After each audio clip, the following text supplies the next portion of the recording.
అందరికీ నమస్కారం అండి. ఈ రోజున ఈనాడు కథనంలో చాలా మంచి ఆర్టికల్ రావడం జరిగింది. అదే మహిళల్లో సమాచార హక్కు చట్టంపై అవగాహన చాలా తక్కువగా ఉంటుంది అనేటువంటిది. ఇదివరకు మనకి సమాచార చట్టంపై విస్తృతమైనటువంటి అవగాహన కల్పించినటువంటి శ్రీనివాస్ మాధవన్ గారు ఆర్టికల్లో రాయడం జరిగింది. ముఖ్యంగా సమాచార హక్కు చట్టానికి ప్రముఖ పాత్ర వహించినటువంటి అరుణ్ రాయ్ గారు ఒక మహిళ కావడం మనం గర్వించదగ్గ విషయం. మళ్ళీ అలాంటి మహిళా ఐఏఎస్ తీసుకొచ్చినటువంటి తీసుకొచ్చేటువంటి వాటిలో ప్రముఖ పాత్ర వహించినటువంటి అరుణ్ రాయ్ గారు తర్వాత మహిళలకు ఈ చట్టంపై అవగాహన చాలా తక్కువగా ఉంది అనేటువంటిది చాలా బాధాకరమైనటువంటి విషయం. దాదాపు నివేదికలో పేర్కొన్నట్లయితే 2017-23 మధ్యకాలంలో దాదాపు 18% మాత్రం చాలా తక్కువ శాతంతో వీరు దరఖాస్తు చేయడం జరుగుతుంది అని చెప్పి నివేదికలో పేర్కొనడం జరిగింది. ముఖ్యంగా సమాచార హక్కు చట్టంపై మహిళలకు అవగాహన ఎంతో అవసరం. వారికి కావలసినటువంటి హక్కులు పొందేటువంటి భాగంలో ఈ సమాచార హక్కు చట్టం చాలా ఉపయోగపడుతుంది. ముఖ్యంగా బెటర్నటీ సవరణ చట్టం 2017 ప్రకారం దాదాపు 26 వారాల పాటు ప్రభుత్వ ప్రైవేటు సంస్థలలో ప్రసూతి సెలవులు పొందేటువంటి హక్కు ఉంది. అదేవిధంగా గర్భస్రావ వైద్య సేవలకు సంబంధించి 24 వారాల పాటు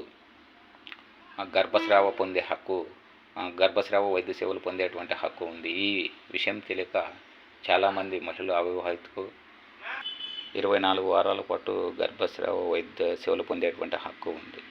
ఈ విషయం తెలియక అవివాహితులు చాలామంది నాటు వైద్యాన్ని ఆశ్రయించి తమ ప్రాణాలు కోల్పోతున్నారు. అదేవిధంగా గ్రామ స్వరాజ్యంలో చాలామంది స్థానిక సమస్యల్లో మహిళలు ఎక్కువగా పాల్గొంటారు. మరి వారికి స్థానిక సమస్యల యొక్క పనితీరు, అందులో వచ్చేటువంటి నిధులు, ఖర్చు పెట్టేటువంటి వాటి గురించి సమాచారం తెలుసుకోవడం ఎంతో అవసరం. వాటిలో కూడా సమాచార హక్కు చట్టం ఎంతో ఉపయోగపడుతుంది. 2029 నాటికి నారీవందన చట్టం అనేటువంటిది చాలా కీలక పాత్ర వహిస్తున్నటువంటి తరుణంలో ఎంతోమంది స్థానిక సంస్థల్లో ఎంపికైనటువంటి సర్పంచులు, తర్వాత మండల పరిషత్తులు ఎన్నికైనటువంటి వారు ఎమ్మెల్యేలుగా ఎంపీలుగా ఎన్నుకునేటువంటి అవకాశం కూడా ఉంటుంది వారికి శిక్షణ ఇస్తే. మరి వీటన్నిటిని గురించి తెలుసుకునేటువంటి హక్కు సమాచార హక్కు చట్టం. తెలుసు కదా, సమాచార హక్కు చట్టం దాదాపు చట్టం వచ్చి 19 సంవత్సరాలు అయినప్పటికీ ఈ చట్టం ఇంకా చాలా ఇబ్బందిక పరిస్థితుల్లోనే ఉంది. ఎందుకంటే ఈ చట్టం అవినీతి గుండెల్లో రైలు పరిగెత్తేటువంటి అంశం ఉంది. అవినీతి అక్రమాలకు పాల్పడితే తప్పనిసరిగా బయటపెట్టేటువంటి అవకాశం, పాలనలో పారదర్శకత, జవాబుదారీతనానికి పెద్దపీట వేసేటువంటి అవకాశం ఈ సమాచార హక్కు చట్టం ద్వారా పౌరులకు సంక్రమించింది. మరి పురుషుల్లో కూడా, ముఖ్యంగా గ్రామీణ ప్రాంతాల్లో కూడా సమాచార హక్కు చట్టంపై అవగాహన తక్కువ ఉందని చెప్పాలి. ఆ దిశగా ఆ లోటును మా పరిధిలో గ్రామీణ వాతావరణంలో సమాచార హక్కు చట్టంపై విస్తృతమైనటువంటి అవగాహన కల్పిస్తూ, ఎవరైనా కూడా దరఖాస్తు చేయాలనుకుంటే వారికి అవగాహన కల్పిస్తూ వాళ్ళ ద్వారానే దరఖాస్తు చేయించడం జరుగుతూ ఉంది. ఈ విధంగా తమ హక్కులను తాము పొందేటువంటి సంక్షేమ పథకాలకు సంబంధించి సమాచార హక్కు చట్టం చాలా కీలక పాత్ర వహిస్తుంది. మన సమాచార హక్కు చట్టం ఒక ప్రాథమిక హక్కుల్లో నిబిడీకృతమైనటువంటి విషయం మనందరికీ తెలిసినటువంటిది. అలా ఆ హక్కు చట్టాన్ని నిర్వీర్యం చేసేటువంటి కుట్ర చాలా వరకు జరుగుతూ ఉంది. ముఖ్యంగా సమాచార కమిషన్లు చట్టం ప్రకారం తమ విధులు నిర్వర్తించడంలో విఫలమవుతున్నాయనే చెప్పాలి.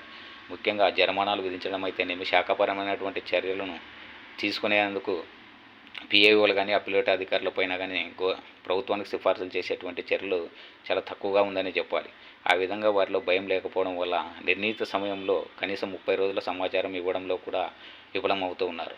మరి అదేవిధంగా అప్పిలేట్ అధికారుల సమక్షంలో కూడా వారి నోటీసులు ఇచ్చినప్పటికి కూడా స్పందించడం లేదంటే సమాచార హక్కు చట్టం ఎంత నిర్లక్ష్యంగా గురి అవుతుందో అనేటువంటిది చెప్పక మానదు. కాబట్టి సమాచార హక్కు చట్టంపై ప్రతి పౌరుడు ఓటు హక్కునైతే ఏ విధంగా అయితే వినియోగించగలుగుతాడో సమాచార హక్కు చట్టాన్ని కూడా అదే విధంగా వినియోగిస్తూ పాలనలో పారదర్శకతకు పెద్దపీట వేయాలని ఈ సందర్భంగా మనవి చేస్తున్నాం. నమస్కారం.